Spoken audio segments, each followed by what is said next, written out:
cash. No credit cards. All right. Our Secretary General, Antonio Guterres, just landed in Bridgetown, Barbados, a few minutes ago, where this evening he will speak at the opening ceremony at the 48th regular meeting of the Conference of Heads of Government of the Caribbean Community, better known as CARICOM. In his remarks, he's expected to highlight three key areas where together we must drive progress, peace and security, the climate crisis, and sustainable development. Also today, he will have a bilateral meeting with Prime Minister Mottley of Barbados, our host, and tomorrow he will also have a closed discussion with CARICOM leaders on pressing issues in the region, such as Haiti. And we expect him back in New York tomorrow afternoon.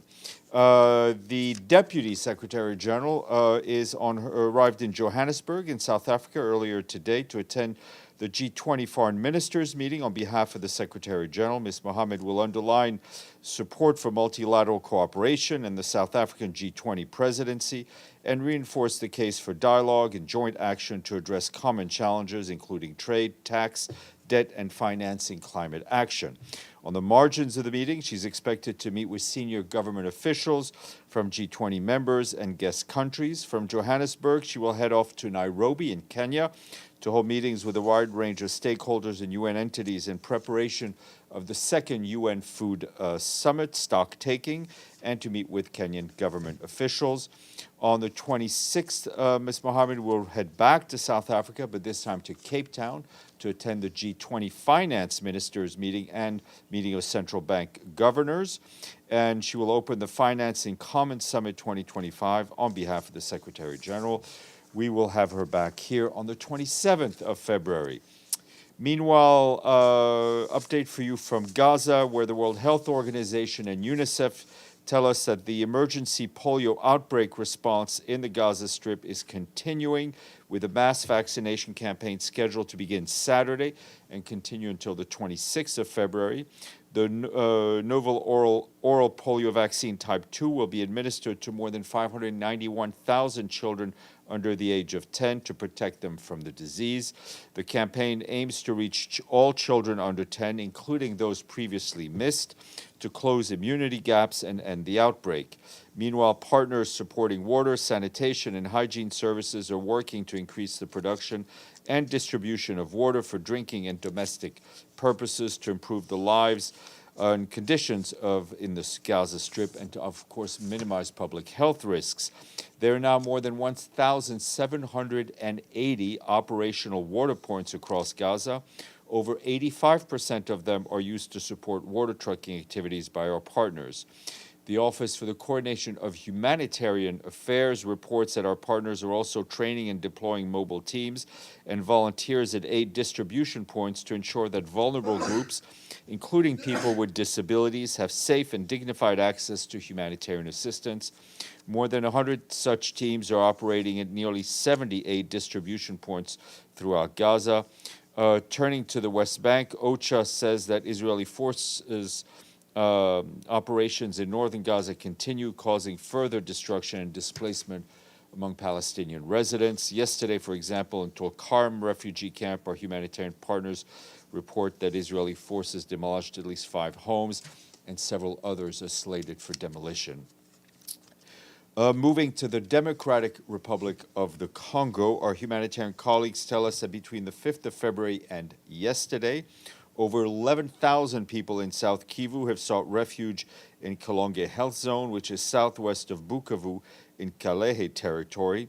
Most of the displaced are living with host families, and our partners are currently conducting rapid assessment needs for these people. In addition, local authorities say that yesterday 20,000 people fleeing violence in South Kivu have arrived in the Kalemi territory in Tanganyika province. Meanwhile, in North Kivu, our OCHA tells us that renewed fighting between the Congolese army and the M23 in Lubero territory has led to new displacement. Fighting also continues to impact humanitarian access, as one would expect.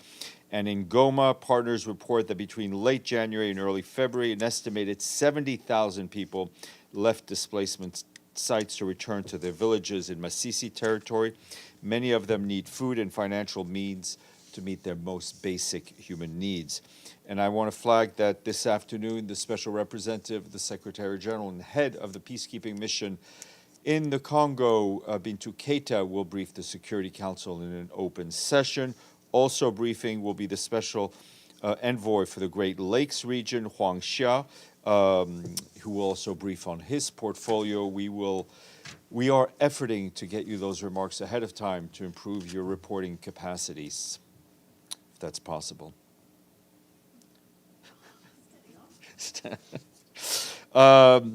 Sorry. And just another bleak update from UNICEF focusing on children in Eastern and Southern Africa. Our colleagues across the street tell us that public health emergencies, including outbreaks of cholera, mpox, and more recently viral hemorrhagic fevers, are posing significant threats to the well-being of millions of children across Eastern and Southern Africa. This year, 17 countries in the regions are grappling with multiple public health emergencies, the majority of which are outbreaks of vaccine-preventable diseases such as polio, measles, and diphtheria. The region is experiencing major outbreaks of viral hemorrhagic fevers, including Marburg virus disease in Tanzania and Ebola in Uganda. Additionally, mpox continues to be a significant health concern, particularly in Burundi and Uganda. Furthermore, cholera is recently affecting 12 countries in the region, recording the highest number of cholera deaths globally. More information online, and UNICEF tells us that years of stagnating and declining immunization rates across many countries in the region have resulted in a resurgence of these preventable diseases.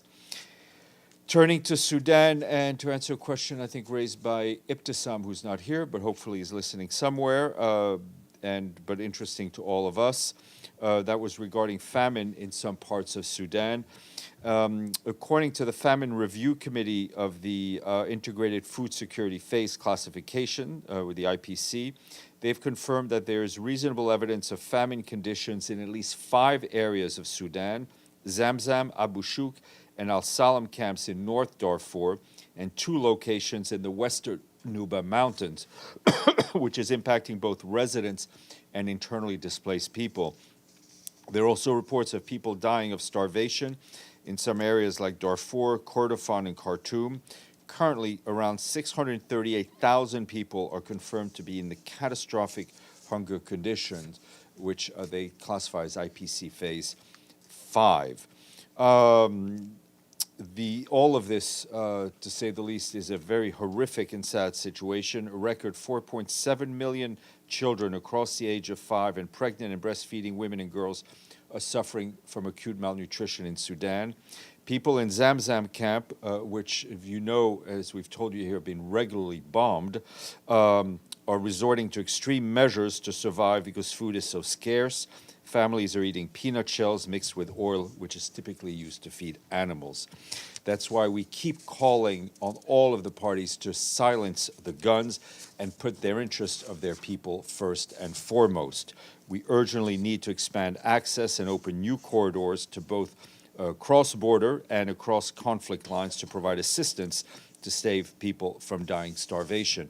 And on cross-border, we welcome the decision by the authorities in Sudan to keep the Adre border crossing open. Rosemary DiCarlo, our Undersecretary General for Political and Peacebuilding Affairs, briefed the Security Council on Libya this morning. She said that entrenched divisions, economic mismanagement, continued human rights violations, and competing domestic and external interests continue to erode Libya's unity and stability. She noted that on the 9th and 10th of February, the UN mission convened in Tripoli the inaugural meeting of the Advisory Committee dealing with removing obstacles to elections in Libya. In parallel, the UN mission is also taking steps to convene a structured dialogue among Libyans on ways to address long-standing drivers of conflict and develop an inclusive bottom-up vision for their country's future. Ms. DiCarlo urged Security Council members to extend their support to the newly appointed Special Representative for Libya, Hannah Tete, Ms. Tete, who will be taking up her functions in Tripoli tomorrow, will work to help break the political impasse, resolve Libya's protracted crisis, and support the Libyan people towards unifying Libya's institutions and holding inclusive national elections. Turning to Myanmar, our humanitarian colleagues tell us that internal displacement is at a record high, with more than 3.5 million people have been forced to leave their homes due to the conflict. In addition, more than 15 million people face acute food insecurity, education and health services are severely disrupted, and millions of people lack safe shelter and drinking water. Last year, despite severe underfunding and other challenges, humanitarian partners reached more than 4.2 million people with assistance. This year's humanitarian needs and response plan aims to reach 5.5 million people with critical assistance requiring 1.1 billion US dollars. Turning to Central America, we and our partners in El Salvador and Guatemala and Honduras have launched this year's humanitarian response plans to assist 2.2 million people in need, seeking a total of $306 million. These three countries continue to face food insecurity, extreme weather events, and mixed movements of people. In El Salvador, the plan aims to assist 400,000 of the most vulnerable people, calling this will require $67 million. In Guatemala, the crisis is most severe in areas impacted by climate shocks and human mobility, and the plan seeks $100 million to help 1 million people there. In Honduras, violence and climate-related risks continue amid high levels of poverty and inequality. The response plan asks for nearly $140 million to support, in collaboration with national authorities, 800,000 vulnerable people. And just moving to Europe and Ukraine, as we approach the 3-year marks of Russia's invasion of Ukraine on February 24th, the devastating toll of the war on civilians and civilian infrastructure is immense, with dramatic humanitarian consequences. Our OCHA colleagues tell us that today 8 organizations rushed to respond to an overnight attack in Odessa that injured a number of civilians, including a child. Authorities say the attack left a large residential area without electricity or heating, affecting at least 160,000 people in the midst of winter. Multiple apartment buildings were damaged, as well as a children's hospital and a kindergarten. For our part, we are providing emergency shelter materials, hot meals, psychosocial support, legal aid, and child protection services. Medical teams are conducting quick health checks and distributing medicine. In the meantime, schools remain closed until power and heating are restored. Further towards the east, in Kherson, aid workers continue to respond to an attack that took place on the 17th of February and damaged a critical energy facility. 2,500 people were left without electricity, heating, or water. The full-scale war has been having a devastating impact on women and girls in particular. According to UN Women, 6.7 million women are now in need of humanitarian assistance. Gender-based violence has surged 36% since 2022, and in 2023, women made up 72.5% of unemployed. UN Women is providing humanitarian assistance, psychosocial, and protection services in response to these needs. Tomorrow, our guest will be Abdullah Al-Dardari, UNDP's Assistant Administrator and Director of Regional Bureau for Arab States. He will join us virtually to brief on the socioeconomic impact of the past 14 years of conflict in Sudan. Some good news, money. Syria, I'm sorry, thank you, in Syria, thank you. This newly paid up member states, Ben, are you listening? Yep. And shut your computer, because I don't want you to Google anything. Thank you. Early in the evening across this country, people leave their homes to take a Giro. Where are we? Giro. Not Greece. Someplace, yes, thank you. Someplace between Greece and Italy. What did you say? Albania. I'm sorry. Your I don't know what they teach in Australian geography classes, but Cyprus is not between Greece and Italy. Yeah, we thank our friends in Tirana, making us up to 62. Did anybody say Albania? Yeah. Okay, all right. And you didn't Google it, yeah. Yeah, and you will regret that you give me the first question. I That's guess. okay. That's all right. May I? Yeah, you may. Thank You won. In the light of recent remarks by US President Trump, does the Secretary General see Ukrainian President Volodymyr Zelensky as a dictator? President Zelensky sits in office after duly held elections. Michelle. On that similar note, who does the Secretary General believe is responsible for starting the Ukraine war? Well, we keep, I mean, if you rewind the tape, we just talked about Russia's invasion of Ukraine. Amélie, then Edie. Thanks, Steph. About Sudan, the Rapid Support Forces is expected to hold a meeting later this week to declare a parallel government. Any comment from the Secretary General on that and the fact that they will have this meeting in Kenya, which the government of Sudan has criticized quite a lot about it? I mean, listen, we've seen these rather extensive reports about the anticipated announcement by the Rapid Support Force and others to establish a parallel government or a parallel governing body. We're very deeply concerned about any further escalation of the Sudanese conflict and any steps like this one, which would increase the fragmentation of the country and risk making this crisis even worse. I mean, I just read, I think, 3 pages about famine in Sudan, about we keep talking about Zamzam and other places where starving people are being killed and being bombed.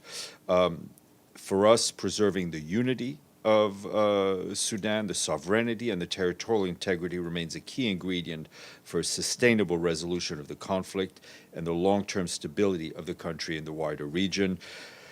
We yet again renew our call for an immediate cessation of hostilities to spare the Sudanese people any further arms. Thank you, Steph. Any further harm, excuse me, I dropped the H. Edie, it's Thank not you, my day. Steph. Does the Secretary General believe that calling President Zelensky a dictator and accusing Ukraine of starting the war will help or hinder efforts to end the war? The Secretary General or spokesperson are not color commentators for all the statements we see coming out of different places around the world. What I can tell you is that what we are looking for, and I think the Secretary General, his representative, Mr. Yensha, said it a couple of days in the Council, is for a dialogue to end this conflict, a dialogue that will obviously need to involve both Russia and Ukraine. And the Secretary General's position is that he wants to see an end to this conflict in line with General Assembly resolutions, the territorial integrity of Ukraine, and international law.